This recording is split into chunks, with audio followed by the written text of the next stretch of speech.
¿Qué tal? ¿Cómo les va? Bien. Bueno, muy bien. Hoy vamos a compartir la última clase del trimestre, del cuatrimestre, porque el próximo martes comienza el segundo parcial.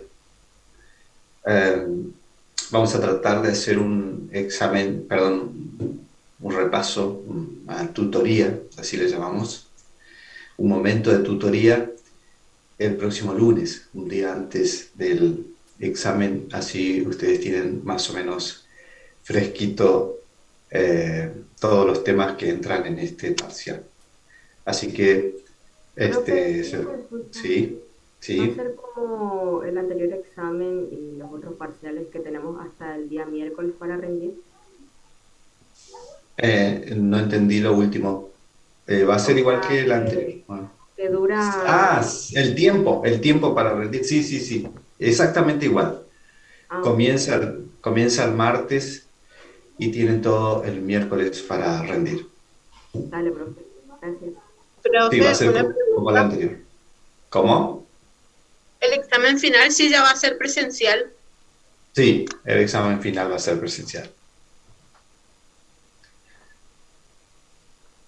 Bueno, muy bien. Vamos a compartir entonces pantalla con ustedes. Obviamente, como siempre, voy a silenciar y por ahora voy a pedirles que no escriban en el chat porque se me mete en medio del Power y después charlamos otra vez.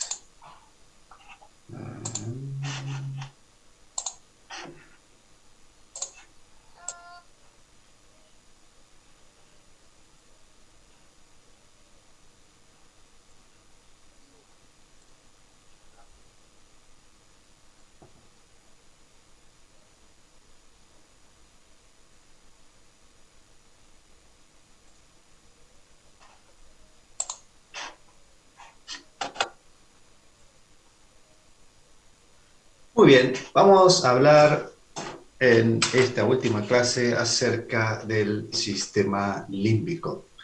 Eh, Ustedes más o menos en el cuatrimestre pasado han visto sobre todo cuáles son las diferentes partes anatómicas del sistema límbico y ahora vamos a hacer un repaso rápido de todo eso, pero principalmente me interesa que ustedes conozcan la función, porque en definitiva lo que ustedes van a terminar recordando de anatomía y fisiología del sistema nervioso son funciones. Es más fácil, digamos, que recordar todas las partes anatómicas.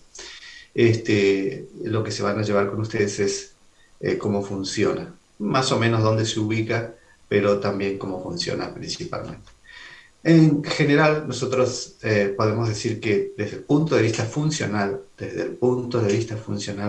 podemos dividir al cerebro. No estamos hablando solo del sistema límbico, sino que podemos dividir al cerebro en un cerebro práxico. Ese cerebro que está encargado de las funciones sensoriales, motrices. Es el cerebro que hace, es el hacer, ¿no? Entonces, para así diferenciarlos, tenemos una parte del cerebro que es el hacer, o sea, toda la motricidad, la sensibilidad, todas aquellas funciones que me permiten hacer algo.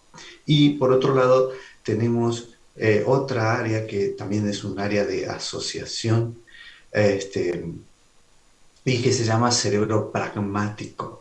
El cerebro pragmático es el cómo hacer, ¿me entienden? Cómo hacer. Entonces, el cerebro práctico es el que me permite hacer, pero el cerebro pragmático es el cómo hacer, cómo hacer. ¿Por qué el cómo hacer? Porque yo elaboro mis conductas, yo decido cómo voy a hacer algo. Yo voy a salir a correr, pero ¿cómo voy a salir a correr? ¿Dónde voy a salir a correr? Es el cómo hacer, por ejemplo, ¿no? Y donde todas las emociones y la motivación del ser humano tiene parte en ese cerebro pragmático. Hago esta diferenciación porque la palabra pragmático viene de ser práctico, de ser muy práctico, de ser capaz de tomar los caminos más correctos y las decisiones más correctas. eh, es ser práctico, pero no es lo mismo que el cerebro práctico, aunque también práctico viene de práctico. Estamos tratando de diferenciar el cerebro que sabe hacer como el cerebro que sabe cómo va a hacerlo, el que decide cómo va a hacerlo, ¿no? Entonces, este último es el que está representado por el sistema límbico, ¿no? Entonces, el sistema límbico es nuestro cerebro pragmático, ¿no? Es el cómo hacer, el cómo vamos a hacer, que eso es algo fundamental en todos los mamíferos, ¿no? El cómo voy a hacer, porque allí están las áreas más importantes que tienen que ver con las conductas y con las emociones. Entonces, el cerebro práctico, con él captamos el mundo, nos acercamos a los objetos que en él existen, es el cerebro frío, calculador, es el cerebro de la inteligencia, el razonamiento, el pensamiento y la planificación. Con ese solo hacemos, con eso solo hacemos. Calculamos, razonamos, pensamos, pero el cerebro pragmático reaccionamos ante la información originada en el mundo externo e interno, ¿eh? Ahí reaccionamos ante la información no solo que viene de afuera, sino también de adentro, de cómo yo me siento, y adoptamos una conducta acorde al estímulo. Estas reacciones y conductas son promovidas por las emociones. Somos seres emocionales. A todo le ponemos emoción porque tenemos ese cerebro pragmático.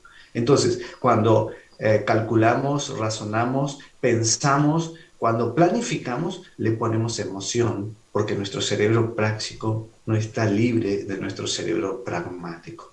¿Está bien? Entonces, cuando estamos estudiando, le estamos poniendo emoción, le estamos poniendo conducta, le estamos poniendo motivación.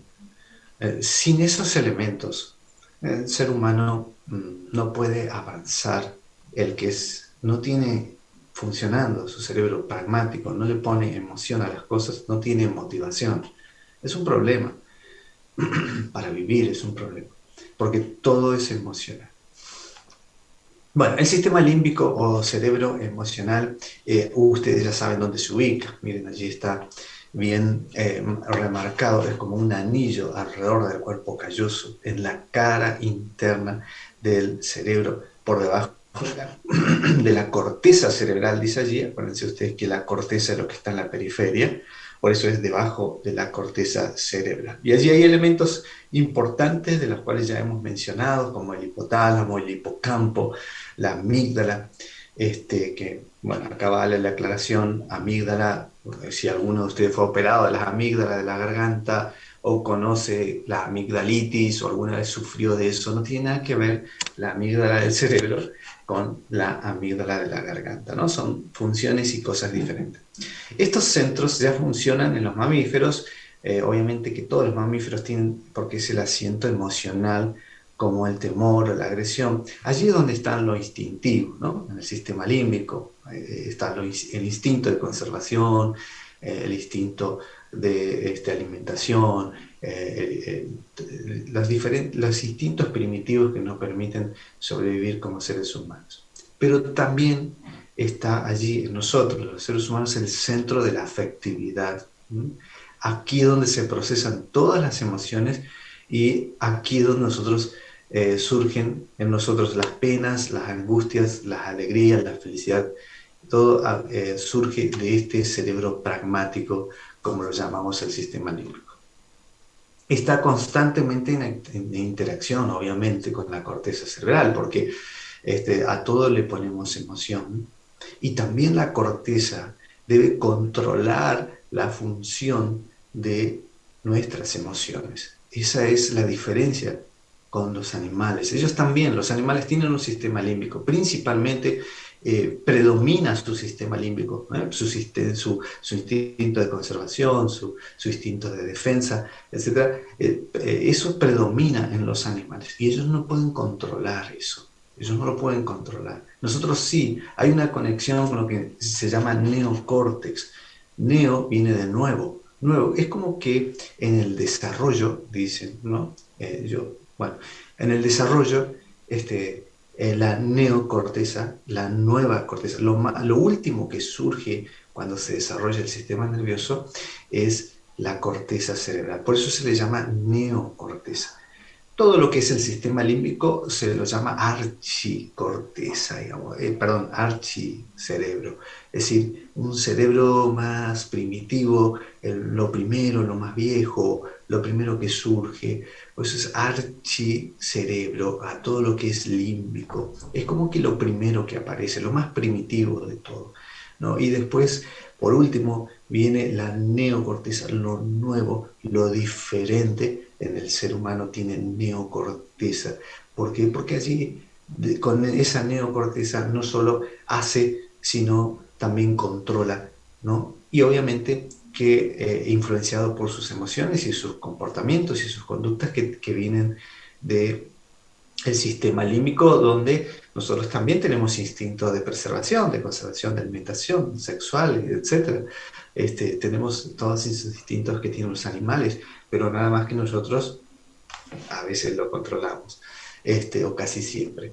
Pero fíjense ustedes que si dejamos libertad al sistema límbico, a las emociones que solo actúen y no la controlamos, podemos llegar a ser lo que se conoce por allí en lo jurídico, en la ley, las emociones violentas, donde uno reacciona sin pensar. Existe también eso en personas que pierden totalmente el control de sus emociones y reaccionan realmente en forma violenta, sin poder controlarse. Emoción violenta, obviamente que desde el punto de vista jurídico hay que demostrar que realmente fue una emoción violenta y no un trastornado de otra manera, ¿no? Así que bueno, pero tiene que ver con esto, con lo que es el sistema límbico, nuestro comportamiento, y la neocorteza que trata de controlar todas esas emociones que nos afectan.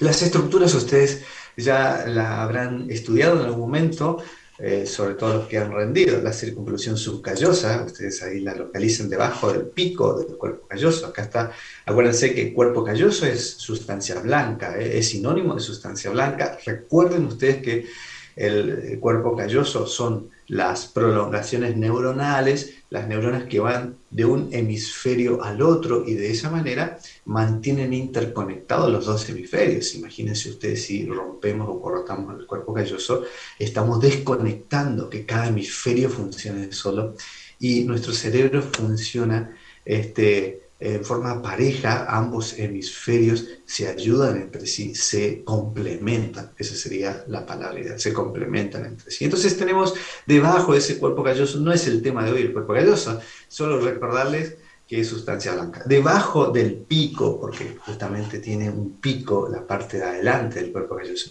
tiene una rodilla, porque dicen que es una rodilla, después tiene un cuerpo, después tiene lo que se llama un displenio, pero no importa, yo solo para mencionarles que ahí está el cuerpo calloso. Por debajo del pico del cuerpo calloso está la circunvolución, hay un giro, porque también se puede decir a la circunvolución, para no nombrar un nombre tan largo, le podemos decir giro también, porque existen, sobre todo en la bibliografía yanqui, principalmente predomina ese nombre, el giro o circunvolución es lo mismo, la circunvolución. El nombre de circunvolución es más de la anatomía francesa, pero ustedes pueden nombrarla como giro o circunvolución a esta altura. Y ahí tenemos circunvolución subcallosa, por debajo del pico del cuerpo calloso, la circunvolución pericalloso, y aquí atenten porque peri significa alrededor del cuerpo calloso, por eso puse este nombre que se usa en la bibliografía, circunvolución pericalloso, pero también se llama cíngulo. Cíngulo, atento a esto porque más abajo, cuando hablemos de la función de la circunvolución pericallosa, lo vamos a mencionar como giro cingulado o cíngulo, no lo vamos a mencionar como circunvolución pericallosa, pero son los dos nombres que se utilizan. Esta es la pericallosa, que el nombre tiene que decirle peri, es alrededor, en la periferia, alrededor del cuerpo calloso. Entonces esta es la circunvolución que está marcada allí. La circunvolución del parahipocampo, al lado significa para. La cadena, habíamos hablado en el sistema nervioso autónomo, la cadena simpática paravertebral, para es al lado, ¿no? Entonces por eso es circunvolución parahipocampo. ¿Por qué? Porque está al lado de la circunvolución del hipocampo. Todo eso es una región de, del lóbulo temporal, de la cara interna del lóbulo temporal. También tenemos allí a la circunvolución dentada. ¿Ven? Entonces en esa zona, fíjense que acá está la cisura de Silvio.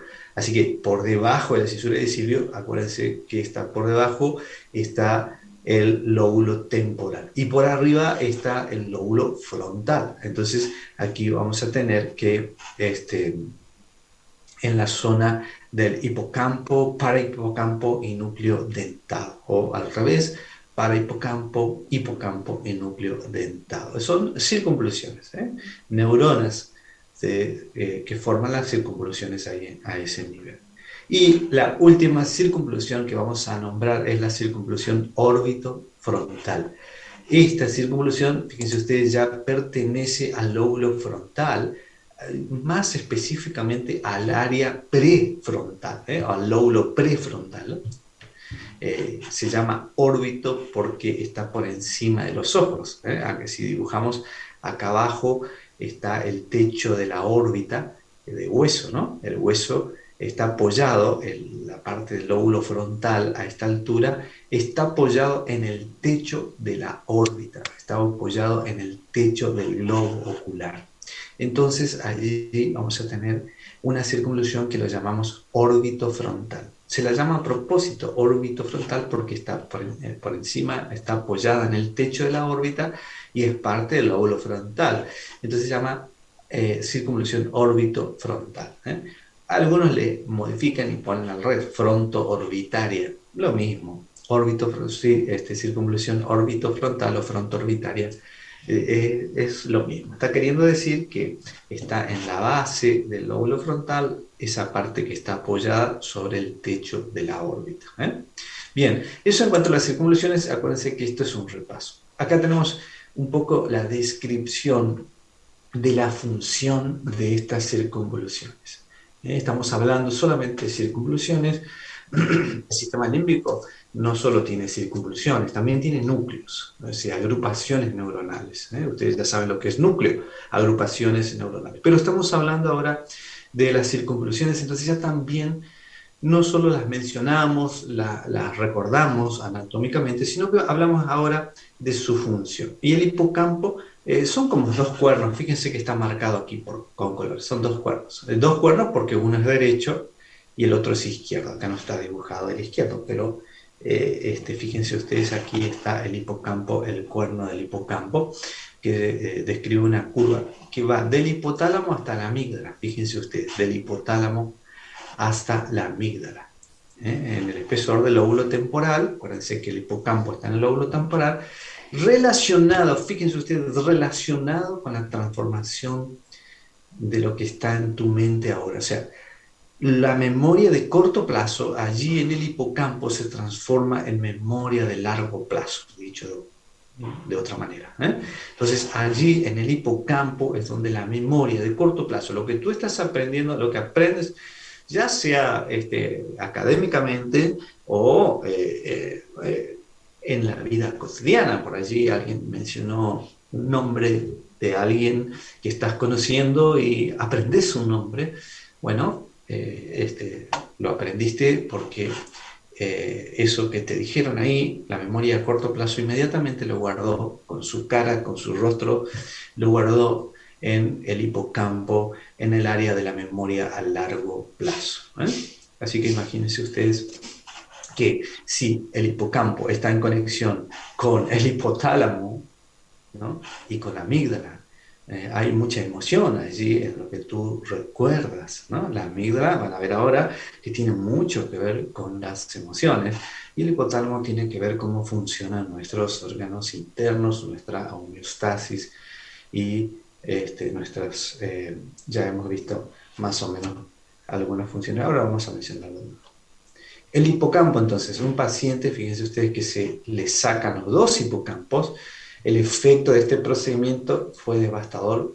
¿Por qué? Porque afecta la memoria. No podía recordar eventos por más allá de 10 minutos. No podía recordar eventos por más allá de 10 minutos. O sea, que podía recordar eventos pasados, los que ya había guardado podía recordar, pero no los nuevos. O sea, aquí hay un problema de la memoria reciente, de la memoria a corto plazo es la que se afecta.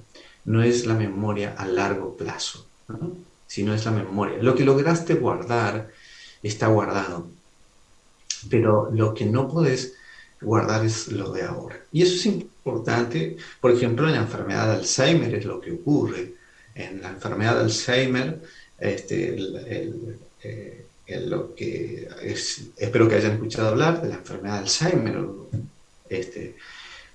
o las demencias seniles, los viejitos, ellos viven su pasado porque se afecta justamente el hipocampo, o se achica o se agranda, pero es el hipocampo el que sufre el mayor deterioro, digamos, por así decir, cognitivo, porque la memoria es cognitiva, y entonces pierden la memoria reciente o la memoria de corto plazo, la memoria de trabajo también. Es decir, que no pueden recordar lo de ahora.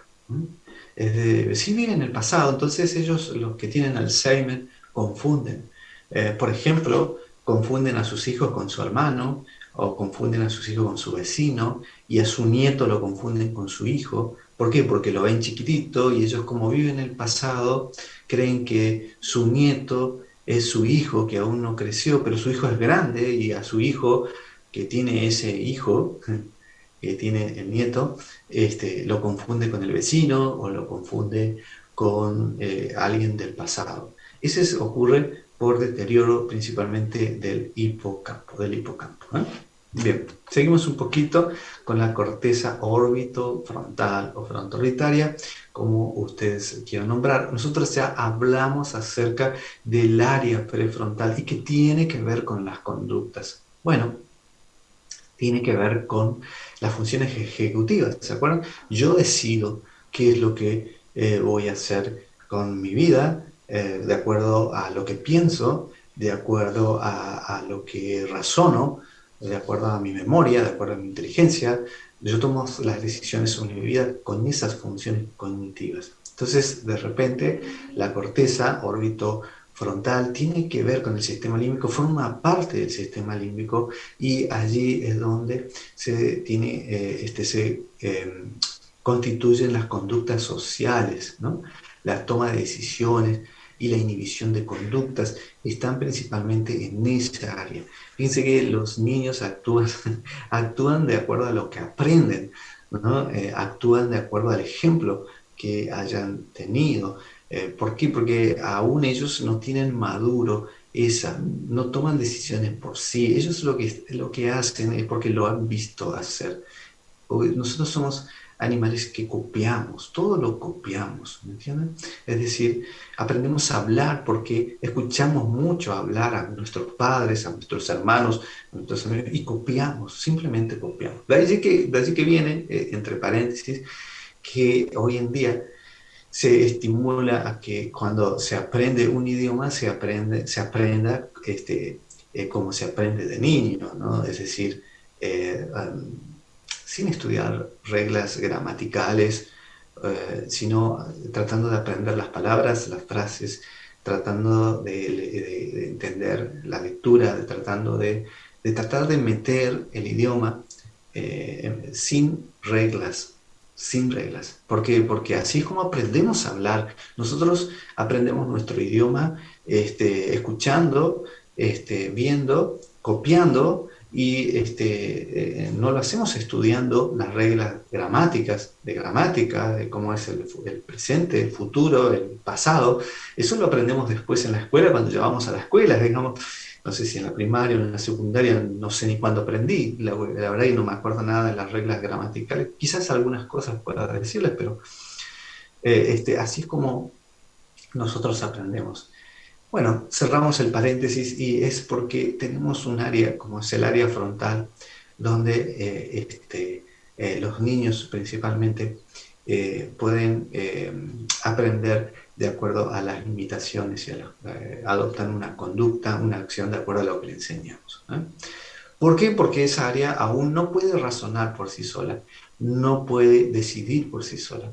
Acuérdense que esta área, el área prefrontal, termina de madurar, termina de mielinizarse, termina de completar sus conexiones recién a los 21 años. Bueno, algunos dicen 18, 21 años, 23, no importa, pero alrededor de los 21 años recién es cuando el área prefrontal termina de madurar y entonces esa área tiene mucha importancia en la regulación de la conducta social, la toma de decisiones y la inhibición de conducta.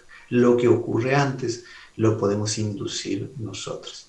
De allí que es peligroso, pero para ustedes puede ser muy positivo porque cuando tengan que ver a un niño, todo lo que ustedes puedan enseñarles o indicarles que hagan, ellos lo van a hacer y pueden ayudarlos a mejorar en aquellos problemas que tengan de aprendizaje sobre todo.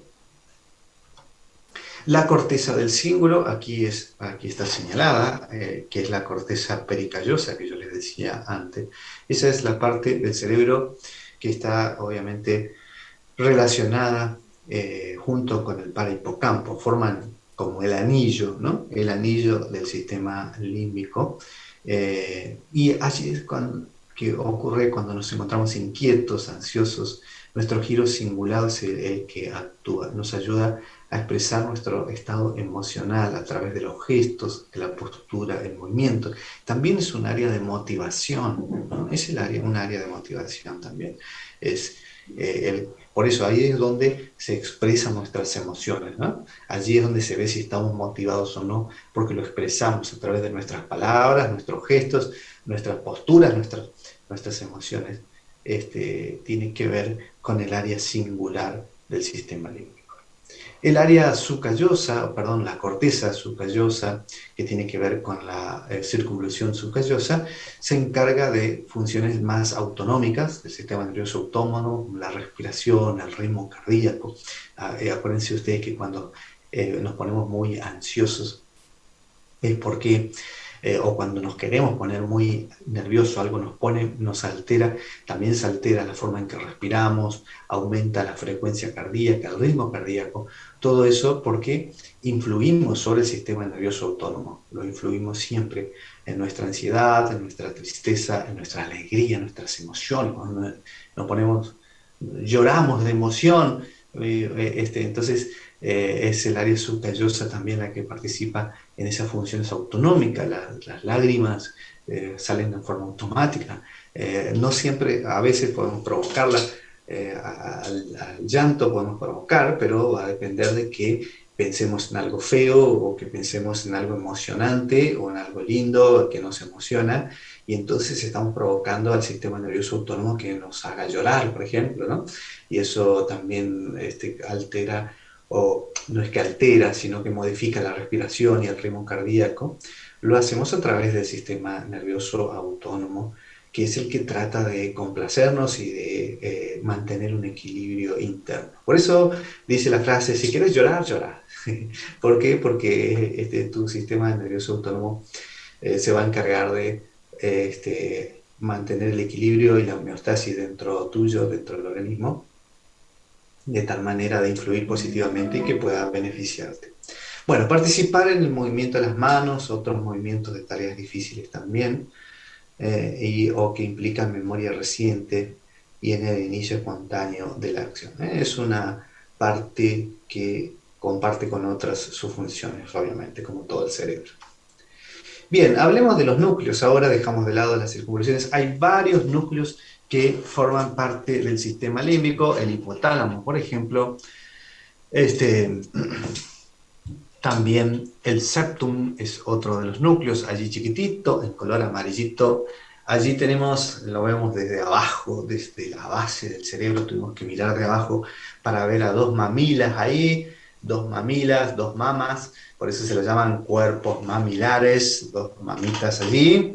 Y después tenemos los núcleos anteriores del tálamo y la amígdala, que es esa rojita que ustedes ven allí, chiquita, la amígdala. Estos son los núcleos, el hipotálamo, el septum, cuerpos mamilares, núcleos anteriores del tálamo, no todo el tálamo, sino los que están en la parte anterior del tálamo, y la amígdala. Y vamos a ver la función de ellos. Primero el hipotálamo, bueno, este es el que nos permite unir las diferentes partes de nuestro cerebro. Este es el que permite que el sistema límbico pueda tener su influencia en el sistema nervioso autónomo, como recién yo se los decía, pero también nos permite el hipotálamo que tengamos conexión con la corteza cerebral de ida y de vuelta. Por eso nos mantiene unidos a todo lo que es práctico, ¿no? Lo pragmático con lo práctico, y también es el que participa con el sistema neuroendocrino, o sea, con todo lo que tiene que ver con las hormonas, ¿no?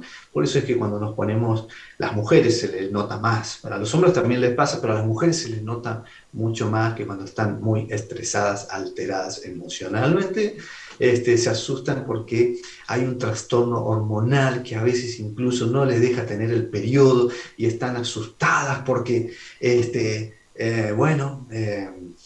se viene algo nuevo, pero a veces no es así, sino que lo que ocurre es que el estrés y la tensión simplemente hizo que haya alguna disfunción del hipotálamo, no actuara correctamente, porque el hipotálamo forma parte de este sistema límbico, alteró la función hormonal y les pegó un susto que no fue real, porque después vuelve todo a la normalidad. Bueno, es el gran maestro de orquesta justamente por eso, porque trata de participar en todas estas acciones de autonomía, de emoción, de praxis, y mantener el equilibrio o la homeostasis interna nuestra. Es el área donde, acuérdense ustedes, nosotros tenemos hambre y tenemos saciedad del hambre. Allí se estimula, donde se controla la sed y la saciedad de la sed.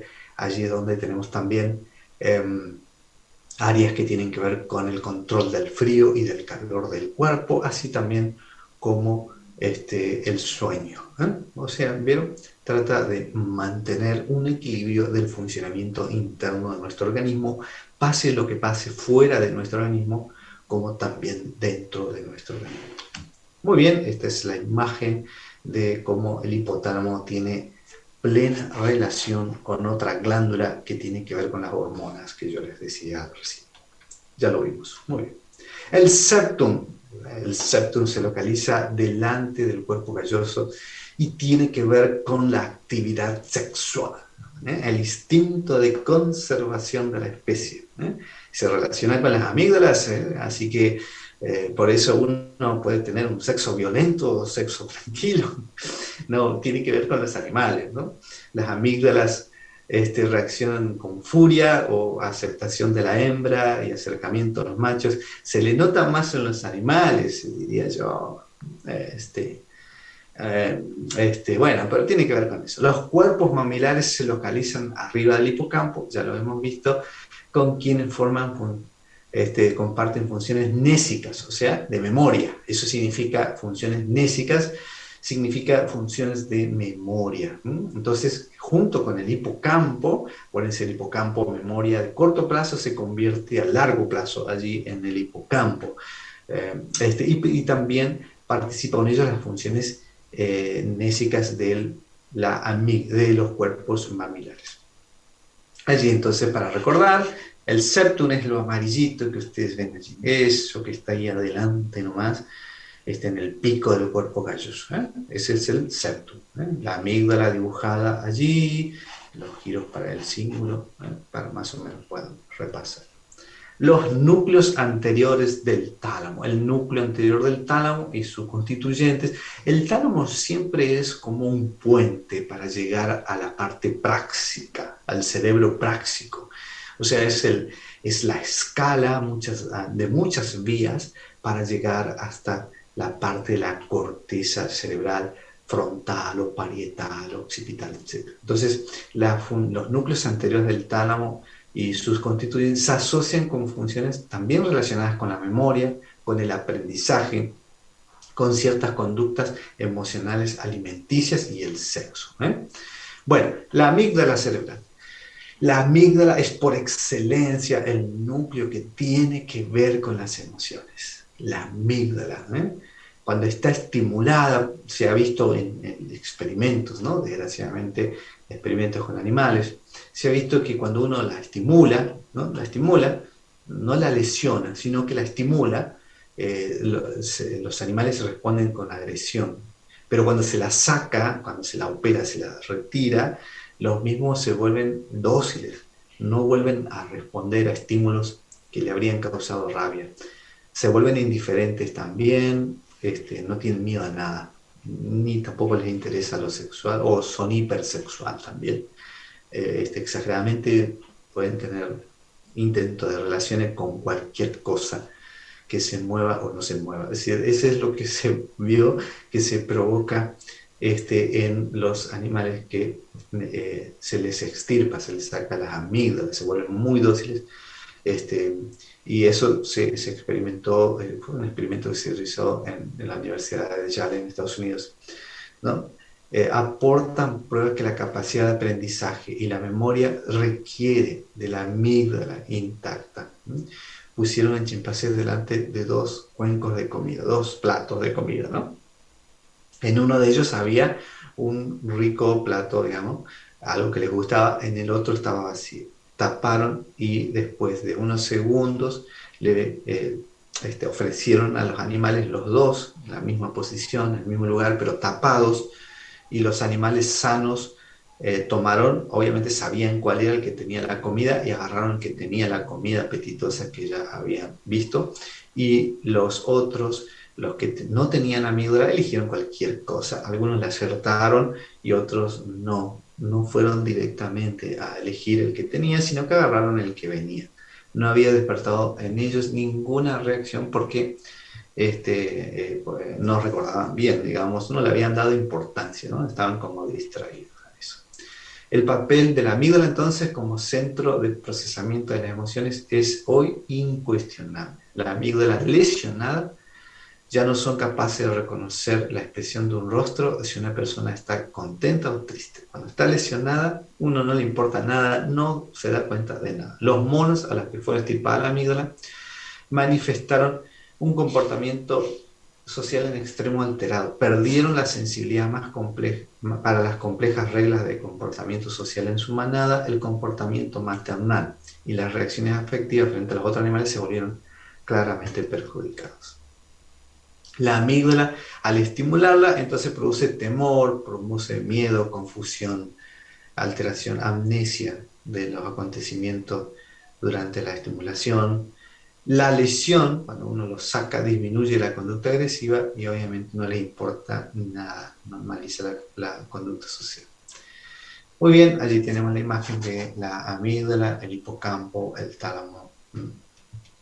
En definitiva, las funciones del sistema límbico. En definitiva, las funciones del sistema límbico son el comportamiento y la conducta, la motivación, la memoria, las emociones. Y vamos a ver por definición cada una de estas.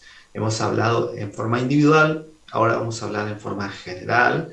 En comportamiento, en psicología y en biología es la manera de proceder que tiene la persona o un organismo en relación a su entorno o al mundo de estímulos. Es decir, cómo yo procedo, la manera de proceder de acuerdo a mi entorno. Puede ser consciente, entonces yo decido proceder de tal manera, o puede ser inconsciente, que yo procedo en forma automática, pública o privada, según las circunstancias que lo afecten. Entonces, comportamiento es lo que yo hago de acuerdo al mundo que me rodea. Y conducta, todos los seres humanos tenemos un patrón de conducta estable, resguardada, perpetua por la genética. Es conducta, son los patrones de comportamiento que tiene nuestra especie. Tenemos una hora de levantarnos, tenemos una hora de dormir, tenemos momentos para la educación, tenemos momentos para trabajar. Hay un patrón de conducta.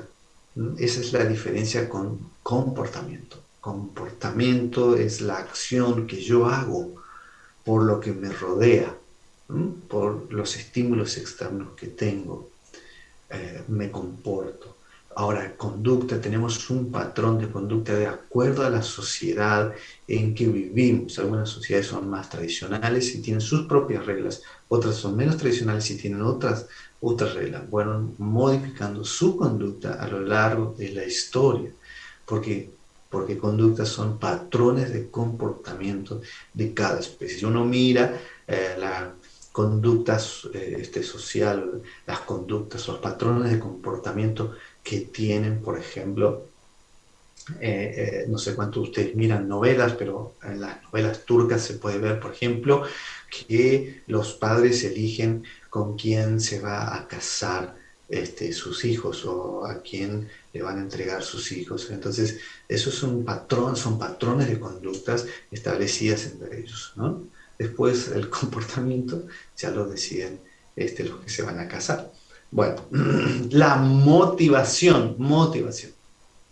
En psicología y fisiología, la motivación, ustedes saben, es fácil tratar de entenderlo. Son estímulos que te mueven o que mueven a la persona a realizar determinadas acciones y persistir en ellos. Eso es motivación, persistir, mantenerse motivado, ¿no? No solo estar motivado a una acción y sino también persistir en ellas hasta terminarla.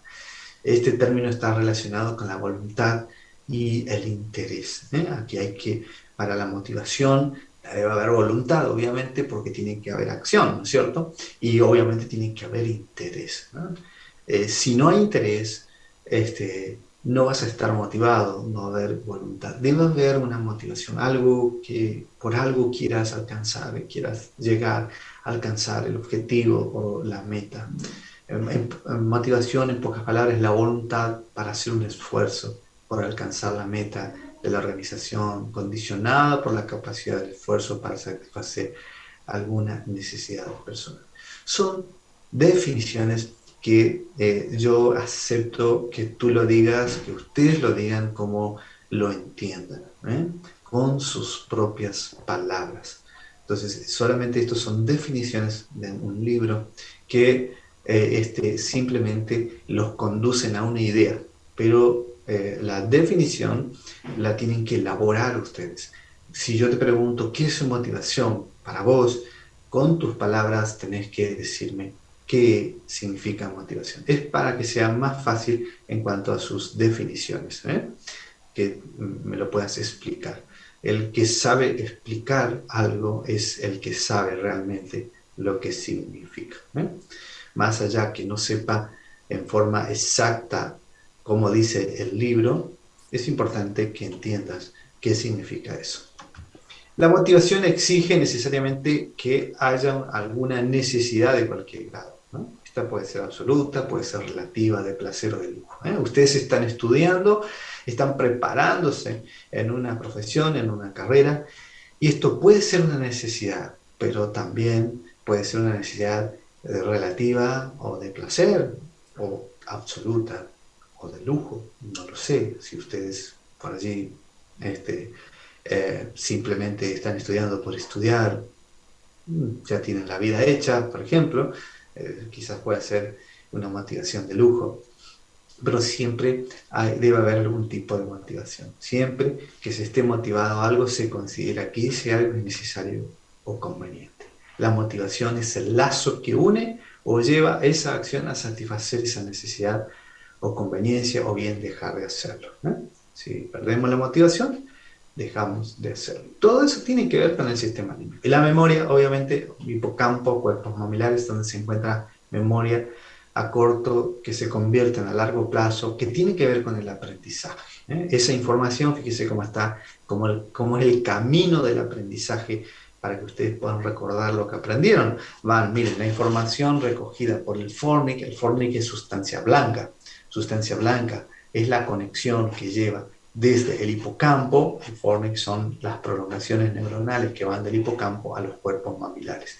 Y desde los cuerpos mamilares van al núcleo anterior del tálamo que envía esa información hacia la corteza.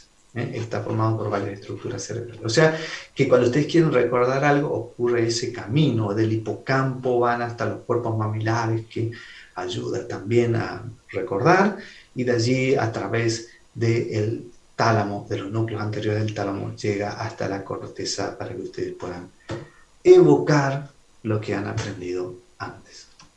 Las emociones son reacciones de aparición brusca, como definición. Emociones son de aparición brusca y de corta duración, producidas por estímulos externos e internos, capaces de provocar modificaciones conductuales, físicas y psíquicas de diversa intensidad. Son reacciones instintivas y por lo tanto siempre tienden a la satisfacción de sus deseos, que tienen que ver con la conservación del individuo. Alimentación, ataque, huida y de la especie, reproducción.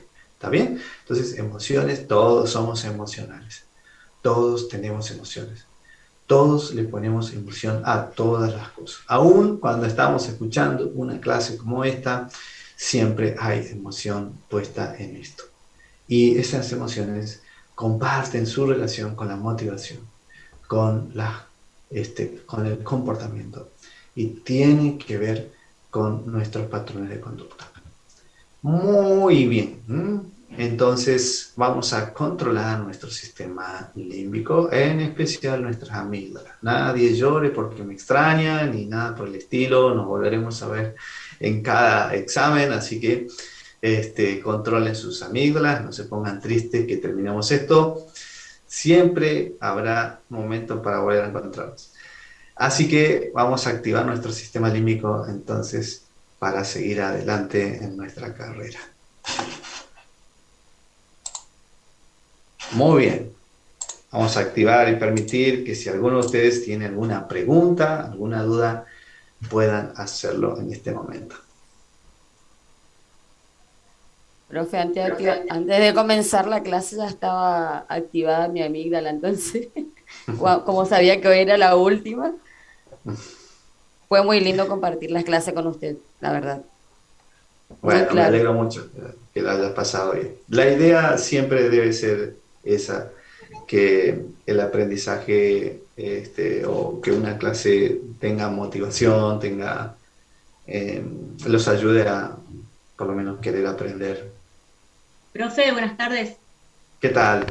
Bien, ¿y usted? Lo mismo, Bien. comparto con lo que dijo la compañera. La verdad que sus clases han sido siempre muy, muy prácticas. Si bien no tenemos una formación médica como usted, pero muchísimas cosas aprendimos, así que yo agradecerle y bueno, nos veremos en el final si Dios quiere y si estudio, por supuesto. Muy bien, muchas gracias. Y siempre algo se llevan de todo esto y puede serles muy útil y hasta hacerlos buenos profesionales, algunas cosas que puedan acordarse el día de mañana. Porque esta es una materia que está en el primer año y entonces hay muchas de las cosas que han aprendido que van a olvidarse hacia el final de sus carreras, pero hay otras que pudo haber impactado en la mente de ustedes y se van a acordar y lo van a utilizar. Así que eso va a pasar. Muchas gracias, profe, por su predisposición, por todas las posibilidades que nos dio para poder estudiar. La verdad que uno de los pocos profesores que usan, digamos, la tecnología con la disponibilidad de que cualquier alumno puede retomar o ver alguna de las clases que por ahí usted o nosotros como alumnos no alcanzamos a tomar como apunte o como forma de nota.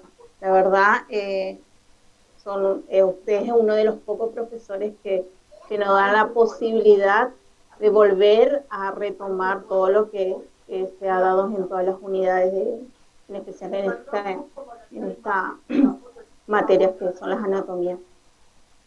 Bueno, me alegro que les sirva. Creo que la tecnología ha venido para quedarse. Creo que he encontrado también aunque tengamos que hacer clases presenciales, creo que voy a seguir manejándome con esto para que no le falte a nadie el material y puedan tener todas las oportunidades de volver a dar la clase o a escuchar un tema o tengan los materiales para estudiar. Así que creo que yo también encontré un lindo método para poder ayudarlos a aprender por lo menos las cosas básicas de esta materia. Profesor, te Sí, quería consultar sí, cómo sería la modalidad del final. ¿Va a ser oral, escrito? Como nos estamos sí, el manejando por la final plataforma, desconozco normalmente. ahora. Sí, el final normalmente en la presencialidad es escrito. Son 3 preguntas a desarrollar. ¿De dónde salen las preguntas? Del programa. El programa tiene 7 unidades. Se saca al azar 3 unidades. Esas unidades en realidad tienen varios temas. Es decir, por ejemplo, la unidad 1 tiene todo lo que es sinapsis, tiene que ver con sinapsis química o sinapsis eléctrica.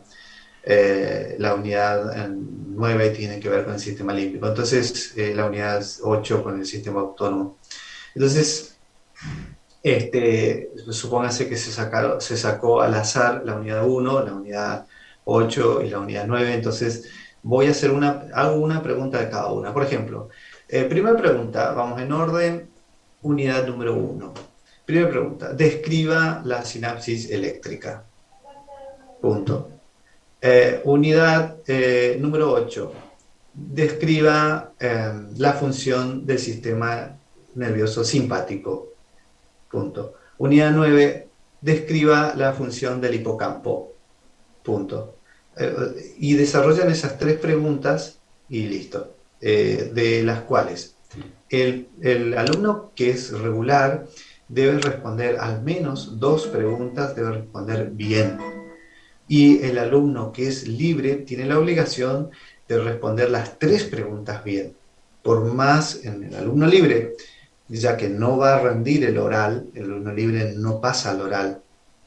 El alumno libre, ya que no va a pasar el oral, tiene la obligación de responder 3 preguntas bien para poder aprobar. El alumno regular, solamente 2. Así es el examen, la modalidad del examen en la presencialidad. Profe, Bueno, en gracias. caso de tener algún inconveniente y figurar como alumno libre, digamos, porque a mí me pasó, ¿usted en ese momento tendría disponible su compu para verificar que seamos regular? ¿O le tenemos que enviar un correo antes de presentarnos para rendir el final? Por ejemplo, en el primer llamado. No, no hay problema eso. Yo puedo saber quién es regular y quién es libre, aunque todavía no figuren. Yo obviamente tengo los exámenes de todos ustedes y sé bien quién es regular y quién es libre, así que eso no va a ser un problema. El alumno que se inscribe como libre, por esto que pasa, va a rendir como regular, porque me figura que aprobó los 2 exámenes parciales. Y bueno, es una cuestión del SIU que no se cargaron, no se cargó todavía o hubo algún error en la carga. Pero mientras yo tenga los exámenes parciales de ustedes, yo puedo considerar al alumno regular, aunque no figure como regular.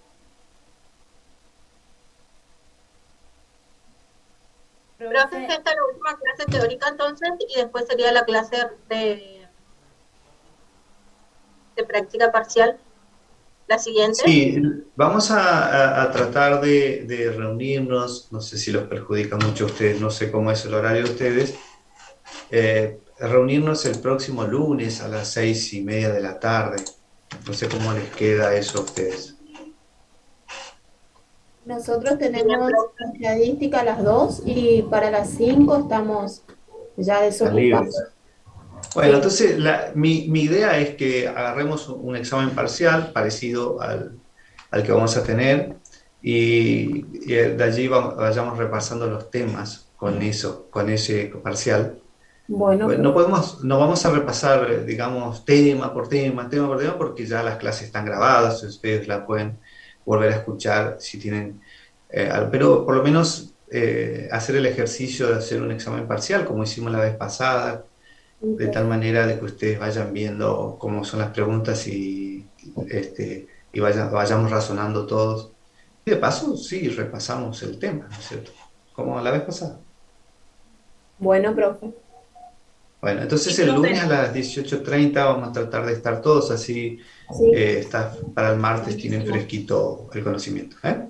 Buenísimo, buenísimo. profe, gracias. Profe, gracias. Ok, profe. Gracias, Bueno, muy profe. bien. Muy lindas clases. Bueno, bueno, muchas gracias. Gracias a todos los que me saludan.